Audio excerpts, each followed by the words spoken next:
Bonjour à toi. Donc ici on est dans la deuxième vidéo extrêmement importante que je t'encourage vraiment à lire jusqu'au bout, qui reprend le mode d'emploi. Le thème c'est la méthodologie. Donc cette méthodologie, c'est une méthodologie générale où il y a 15 points. Et donc ces 15 points, tu en auras besoin pour certains jeux de cartes, dont la généalogie par exemple. Mais par contre, pour d'autres jeux de cartes, dont le premier kit que voici, qui est le recentrage, les chakras, difficulté, transcendance, tu n'auras absolument pas besoin de tous les points. Ce qui est extrêmement important dans cette méthodologie, c'est de le faire dans l'ordre. Donc quand tu as des points dont tu n'auras pas besoin, je vais t'expliquer avec des couleurs quelles sont celles qui seront à chaque fois utilisées. Alors, commençons par le premier point qui est l'environnement.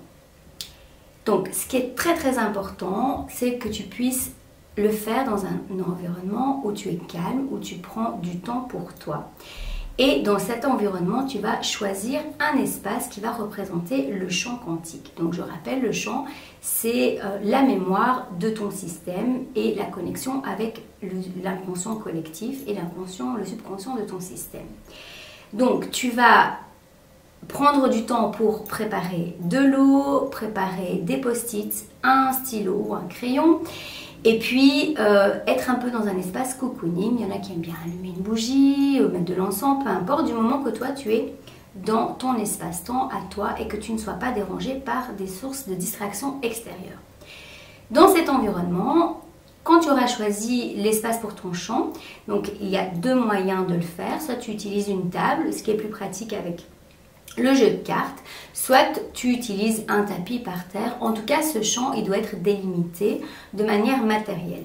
Donc, c'est important parce qu'il y a des choses qu'on va mettre hors champ, donc il faut savoir quelle est la limite du champ. Quand tu es dans cette bonne disposition, que tu as pris ce temps pour toi, tu vas faire quelque chose pour ouvrir ce champ. Soit tu vas mettre ton intention, voilà, maintenant j'ouvre le champ, soit tu utilises un petit rituel. Personnellement, moi je claque des doigts et je sais qu'à ce moment-là, je demande à l'univers d'ouvrir le champ, un petit peu comme un chirurgien qui ouvre quelque chose à l'intérieur pour faire une opération chirurgicale. Donc ça, c'était le premier point, l'environnement. Deuxième point, l'intention. Alors, l'intention, c'est quelque chose que toi, tu vas demander à l'univers, à toi-même, la volonté que tu vas mettre, pourquoi tu fais ce jeu. Est-ce que tu as besoin d'avoir une réponse à une question, d'avancer, de savoir quelles ressources vont être utiles dans ta vie, de remettre de l'ordre? Qu'est-ce que tu voudrais que cette mini-constellation t'apporte? Donc il y a deux manières de faire une intention, de poser une intention. Elle doit toujours être positive. Et cette intention, soit tu peux écrire une phrase, soit tu peux juste te connecter à l'intérieur de toi par une petite méditation et ressentir ce que tu voudrais. Pour savoir si cette intention a fonctionné, et ça tu vas le voir à la fin de la constellation, eh bien tu vas poser des mots qui vont te permettre de savoir dans quel état émotionnel tu vas être pour voir si tu as été libéré et si ton intention a fonctionné. La plupart des mots qui reviennent sont la paix, la sérénité, la quiétude, la joie, l'abondance. Voilà, les mots qui reviennent régulièrement auxquels tu peux te référer ou trouver le mot qui te convient. Donc, pose ton intention. Le troisième point de cette méthodologie, bien, c'est la pose des cartes. Donc maintenant que tu es tout à fait disponible à toi-même, tu vas mélanger les cartes. Alors tu as vu que dans le logo, il y a deux côtés. On ne peut pas savoir quel est le côté qui est à l'endroit parce qu'il y a une flèche derrière. Donc il est très important que toutes les cartes ne soient pas dans le même sens des flèches. Et donc tu vas pouvoir mélanger ton jeu dans tous les sens possibles. Ça, c'est important. Donc, tu prends le temps pour mélanger tes cartes, donc du thème que tu as choisi. Si tu as choisi, par exemple, dans le premier kit, le thème sur les chakras, il y en a 7, donc tu vas juste utiliser les thèmes chakras. Voilà, tu vas juste prendre ceux-là et tu vas les mélanger en conscience. Ensuite, tu vas poser les cartes. Alors, j'ai fait ce jeu pour que ça parle autant aux personnes qui sont dans l'intuitivité, autant aux personnes qui sont très cartésiennes. Donc, ce que tu vas faire, c'est, si tu es quelqu'un de très cartésien, bien tu peux les prendre sur cette face-ci, visible. Si tu es quelqu'un qui a envie de tenter de faire confiance à l'univers, à toi-même, ou bien que tu fais déjà confiance, bien, je te propose de le prendre sur ce côté-ci pour ne pas voir ce qu'il y a derrière et ne pas être influencé dans ton mental. Alors, pour poser les cartes, une fois que tu as mélangé tes cartes, que tu as choisi ton thème, eh bien, tu vas te laisser guider par où est-ce que j'ai envie de les mettre et comment. Et donc, ça ne doit pas être long. Il faut vraiment être connecté avec le moment présent. Et donc, tu vas poser tes cartes. Soit tu les poses sur une table, si c'est là où tu as choisi ton champ, soit tu vas les poser par terre, en faisant attention de ne pas abîmer les cartes, bien sûr, et ça te permettra, vu la mesure de la carte, de poser ton pied dessus et pouvoir vraiment ressentir ce qu'il se passe. Donc tu as deux manières de jouer, soit sur la table, soit par terre. Ça, c'était pour la pose des cartes. Voilà, le troisième point.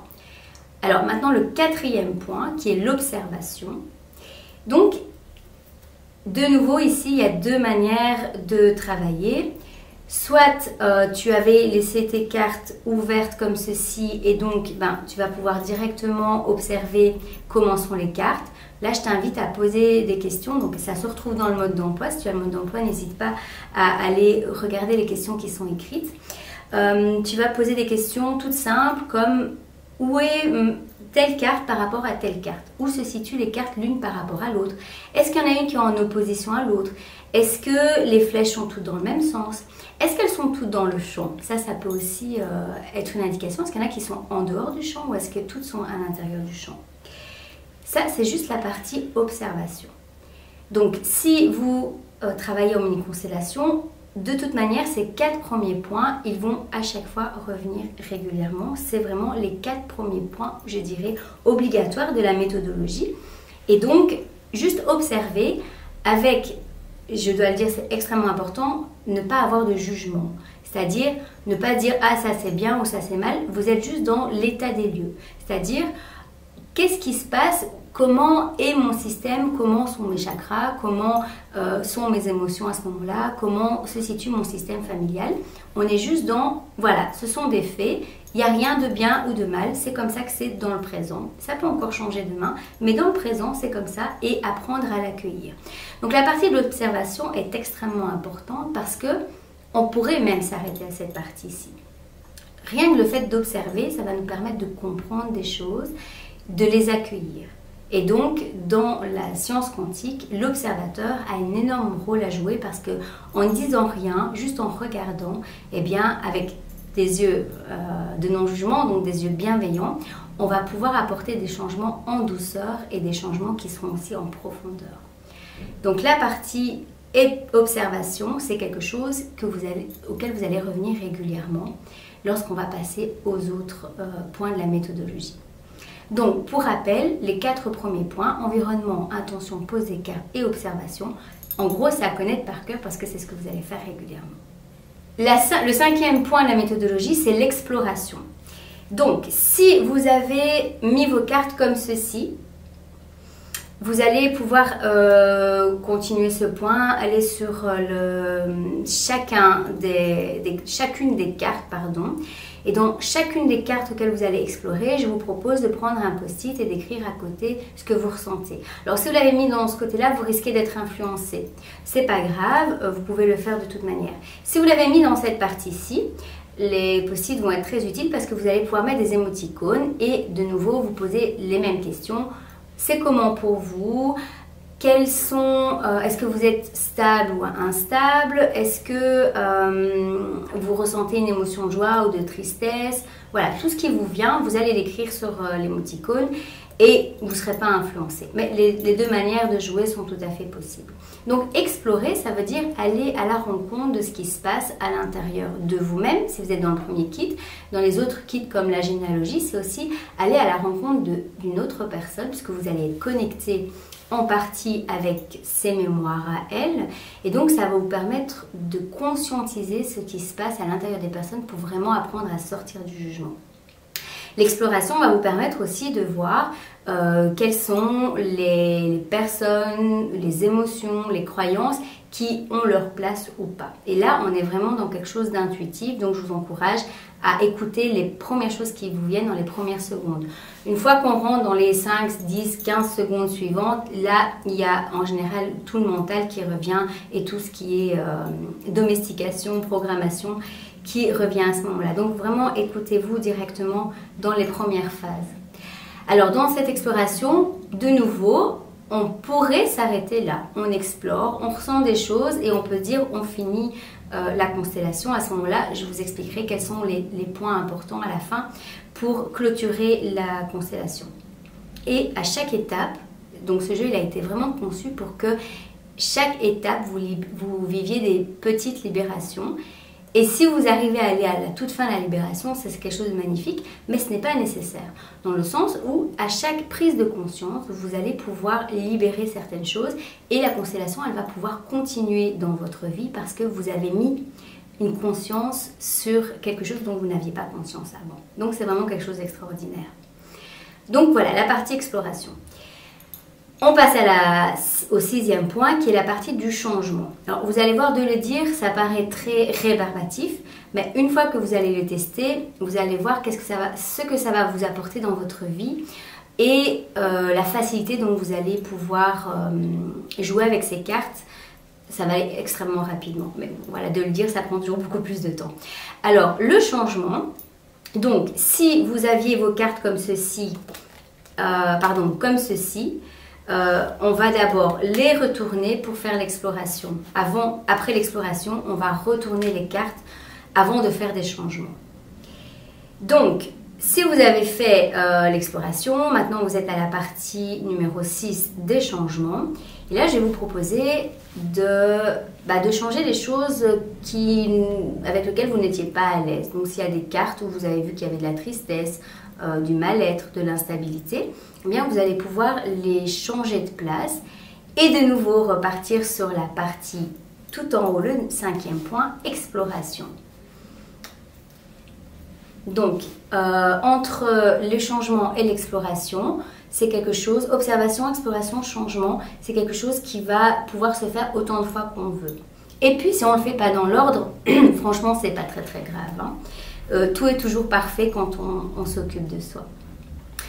Donc, on a fait les changements, on va réexplorer, ça c'est le 7e point. Donc, on va comparer entre ce qu'on a vécu la première fois, la deuxième ou la troisième fois. On va recommencer à explorer et puis on va accueillir. On va accueillir ce qui est et on va laisser tout le processus inconscient digérer ce qu'on a vécu au niveau corporel et émotionnel. On pourrait s'arrêter là. On a fait des changements, des explorations, on a comparé, on a accueilli. C'est déjà un très très grand travail sur soi. On pourrait s'arrêter à ce moment-là et on peut aussi continuer. Si on continue, on arrive au 8e point, c'est exprime-toi. Alors, s'exprimer, ça veut dire que lorsque vous allez être sur une carte et que vous ressentez quelque chose dans votre corps, une boule dans la gorge par exemple, en général c'est souvent là quand on a des choses à dire, eh bien, il y a des choses qui vont nous venir. Je suis en colère, mon centre émotionnel me dérange, j'ai trop d'émotions, je suis exacerbée émotionnellement. Toutes les choses qu'on a envie de dire, on va pouvoir, lorsqu'on sera sur la carte en question, pouvoir les exprimer. L'idéal, bien sûr, c'est de toujours, surtout si on parle avec qu'on est dans un champ où on a mis d'autres personnages, d'autres personnes de notre famille ou de notre entourage, c'est extrêmement important d'apprendre à parler de manière constructive. Mais si vous avez vraiment des rancœurs et besoin de dire des choses très lourdes, eh bien faites-le parce que vous êtes vraiment dans un moment intime avec vous où vous pouvez vous lâcher. Donc lâchez-vous et s'il y a même des choses difficiles, grossières à dire, vous gênez pas, vous êtes là pour vous libérer en fait de tout ce qui est à l'intérieur de vous. Tout ce qu'on garde en nous de négatif, ce sont des bombes à retardement, ce sont des choses qui vont nous apporter, malheureusement c'est comme ça, des maladies, le mal qui nous dit quelque chose. Donc cette partie-là de s'exprimer, elle est aussi extrêmement importante et elle est libératrice. Et puis des fois, on va peut-être pas le dire en parole, mais on va le penser. Eh bien, c'est très bien aussi, vous pouvez rester sur la carte et penser les choses en regardant les autres endroits ou les autres cartes dans d'autres directions, là où ça vous plaît.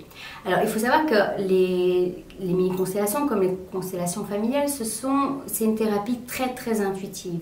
Donc, le plus important à se rappeler, c'est que toutes les réponses sont à l'intérieur de vous, que tout est toujours juste. Donc, faites-vous confiance, c'est le plus important. Et n'ayez pas peur de faire des erreurs non plus, puisque dans la méthodologie, vous allez voir qu'on va ouvrir le champ, mais on va aussi fermer le champ s'il y a besoin. Et donc, vous gardez un cadre de sécurité. Et donc, ce qui vous permet de vraiment pouvoir apprendre à vous libérer. Donc ça, c'était pour s'exprimer. Le 9e point, libère-toi. Alors, dans la libération, soit on a pu déjà s'exprimer, donc faire une libération orale, et ça fait du bien. Soit, il y a encore des choses en nous, on a mal quelque part, on a envie de vomir.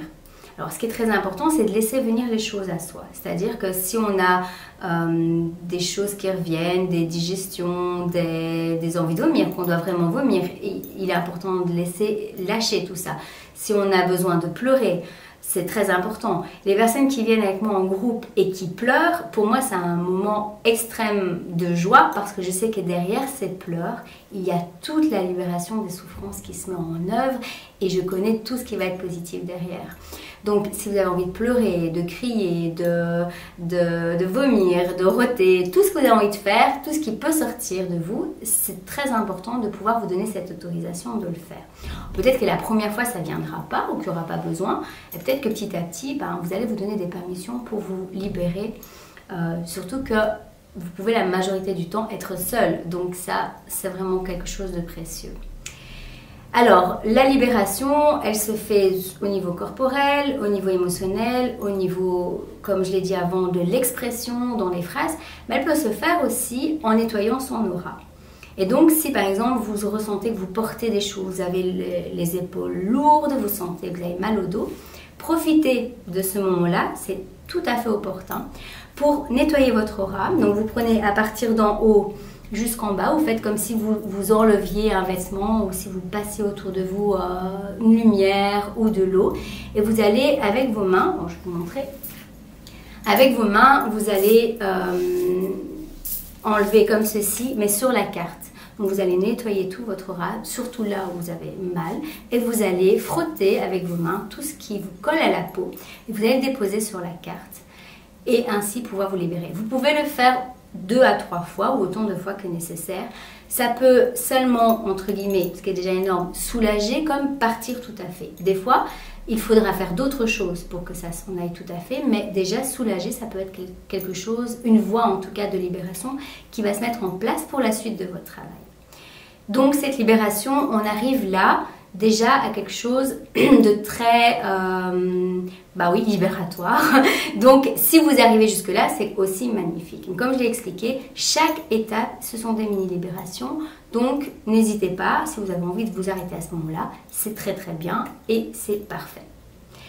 Si vous décidez de continuer, alors là on est dans le 10e point qui est l'ordre des choses. Donc dans chaque carte, j'ai donné un ordre, donc numéroté de 1 à au nombre de cartes nécessaires. Donc par exemple pour les chakras, il y a 7 numéros. Pour les cartes ancrage, il y en a 5. Et donc vous allez prendre le numéro 1 sur votre paume, le numéro 2, 3, 4, 5. Donc la première carte en dessous et la dernière carte au-dessus. Donc là, ce qu'on est en train de faire, c'est ce que j'appelle du forcing doux. C'est-à-dire que vous vous rendez compte que votre système, il est sans dessus-dessous, vous avez exploré, vous vous êtes exprimé, vous vous êtes libéré, et puis vous avez envie de maintenant que les choses avancent, et donc vous allez en douceur mettre les choses selon un ordre établi. Quand vous avez fait ça, vous pouvez, si vous travaillez par terre, les mettre donc de 1 jusqu'à la dernière tout au-dessus, et mettre vos 2 pieds dessus.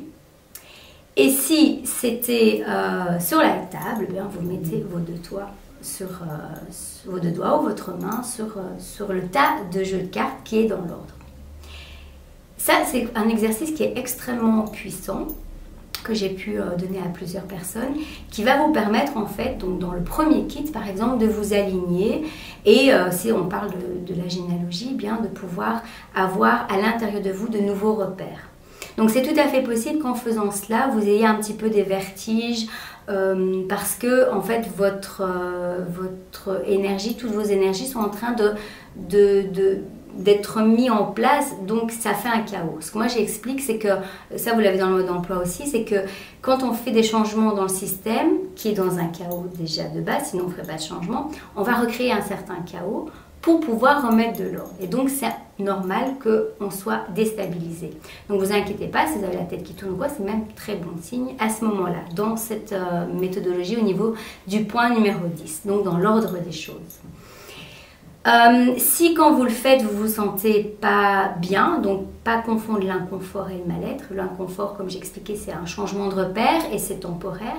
Un mal-être, ça va rester. Donc si au bout de quelques secondes, oui, vous sentez que cet ordre-là ne vous convient pas, surtout écoutez-vous, respectez-vous et voyez s'il n'y a pas moyen de remettre les cartes d'une autre manière. Et donc là, vous pouvez de nouveau reposer les cartes autrement, observer et vous arrêter à ce moment-là.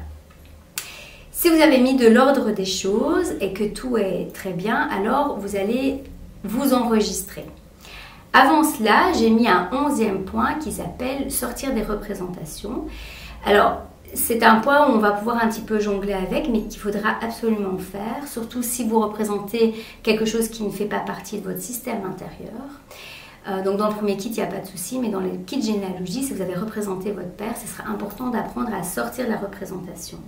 Donc, pour sortir de la représentation, si vous avez travaillé sur le sol avec vos pieds, vous tournez 2 fois sur vous quand vous sortez d'une carte. Donc, sortir de la représentation, dans le premier kit, franchement, il n'y a aucun problème, vous ne devez absolument pas le faire, sauf si vous sentez un problème, mais si tout va bien, vous ne le faites pas. Par contre, dans les autres kits sur la généalogie, sur le coaching systémique, sur les autres thèmes qui vont apparaître, quand vous avez mis de l'ordre, vous allez donc remettre toutes les représentations. Donc de nouveau, vous pouvez ou nettoyer votre aura, ou quand vous sortez d'une carte, vous allez tourner 2 fois sur vous-même avant d'aller sur l'autre carte. Et si vous travaillez sur la table, alors quelque chose de très simple, vous imaginez que vous avez de la poussière dans vos mains, comme si vous avez de la poussière, et quand vous passez d'une carte à une autre carte, eh bien vous dépoussiérez un petit peu votre main. Du moment que vous le faites en intention, c'est suffisant aussi, mais il faut le penser pour pas que vous gardiez en vous des choses qui ne vous appartiennent pas. Donc c'est pour ça que sortir des représentations, c'est quelque chose d'obligatoire aussi dans la méthodologie.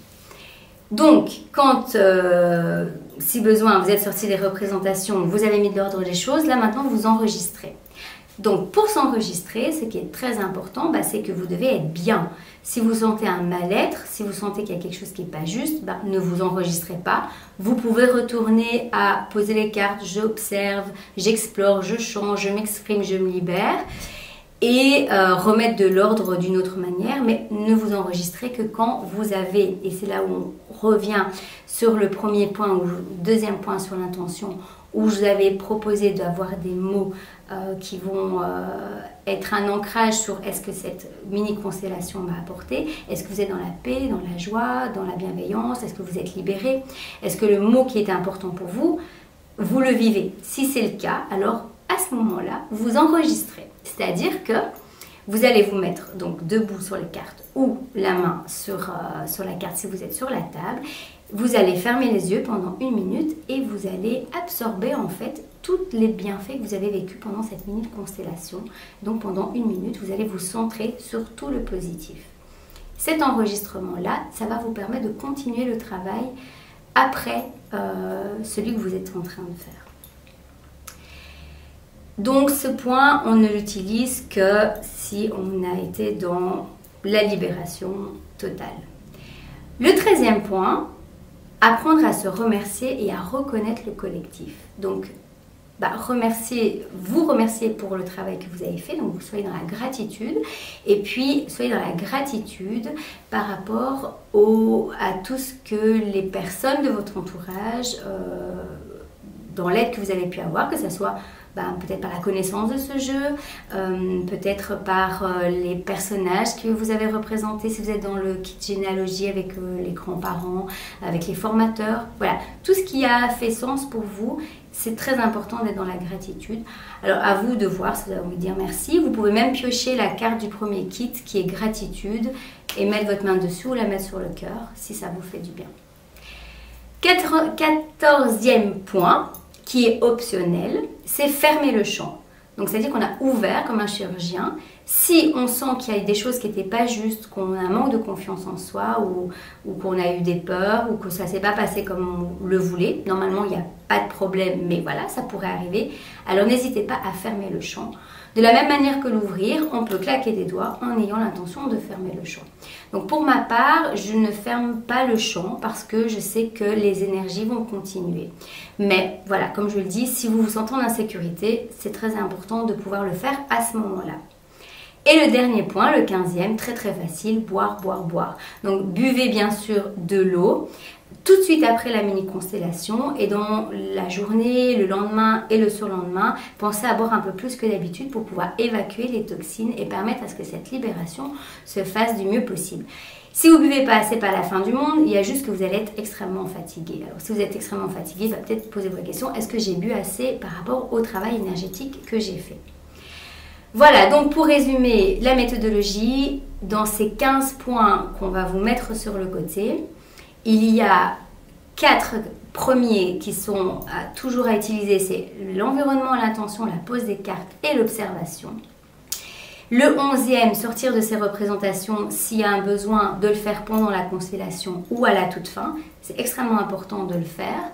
Pour, en tout cas, le premier kit, j'ai dit que ce n'était pas important, mais les autres kits, c'est extrêmement important.